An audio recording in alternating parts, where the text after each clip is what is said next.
Sveiki, mėly bičiuliai, su jumis sveikinas Jaunimo naujienos.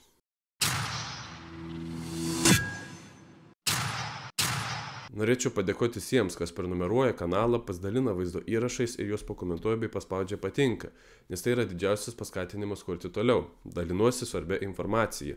Socialiniuose tinkluose išplito ūkininkų įspėjimas Vilniečiams sausio 23-26 dienomis iš tolo lenkti Gedimino prospektą, kadangi gali formuotis didžiulės spūstys, nes žemdirbiai rengs protesto akciją. Lietuvos žemės ūkio tarybos pirmininkas Ignas Hofmanas vakaro žinioms papasakojo, kokia tai bus akcija ir ko jos metu bus reikalaujama.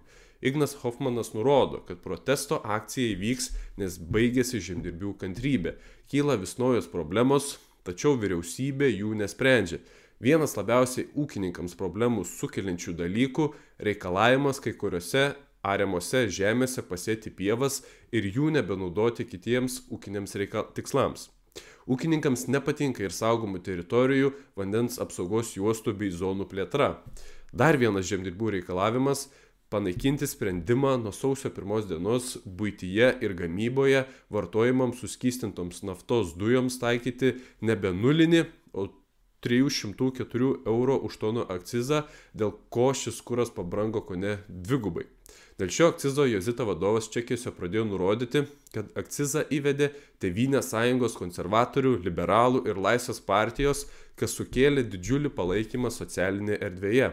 Lietuvos žemės ūkio tarybos pirmininkas pabrėžė, jog aiškinimas, kad taip kovojama su rusiškomis dujomis, neturi jokio ryšio su realybė.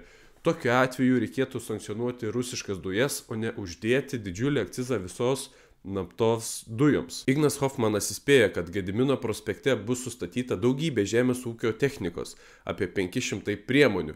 Protestas vyks 4 dienas, jei ūkininkai nebus išgirsti, bus protestas ir prie vyriausybės. Žemdirbiai prie vyriausybės budės ir naktimis, kas traktoriuose, kas palapinėse. Verta paminėti, kad ūkininkų protestai vyksta visoje Europoje. Dar 2022 metų vasaros pabaigoje turėjau pokalbį su Nyderlandų studentais, kurie pasidalino informaciją apie ūkininkų protestus jų šalyje. Pokalbio nuorodą paliksiu vaizdo įrašo aprašyme. Tuo metu Nyderlanduose apie 11 000 ūkininkų iš 55 000 turėjo nutraukti savo veiklą, 17 000 turėjo gerokai sumažinti savo azoto pėdsaką, ko jiems nebuvo įmanoma padaryti, todėl praktiškai jie irgi turėjo sustabdyti savo veiklą.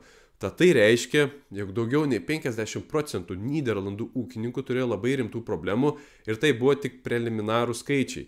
To priežastis - ūkininkų sukeliamas pavojus gamtos įvairoviai, būtinybė mažinti azoto pėdsaką ir taip toliau. Tai lėmė labai stiprų ūkininkų pasipriešinimą ir masinius protestus, bei nuvedė net iki pergalės rinkimuose.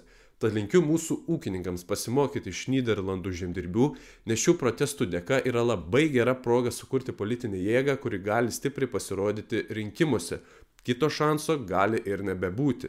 Tad jeigu norime turėti duonos ant stalo, kviečiu visus palaikyti ir atvykti šios ūkininkų protestus. Iki.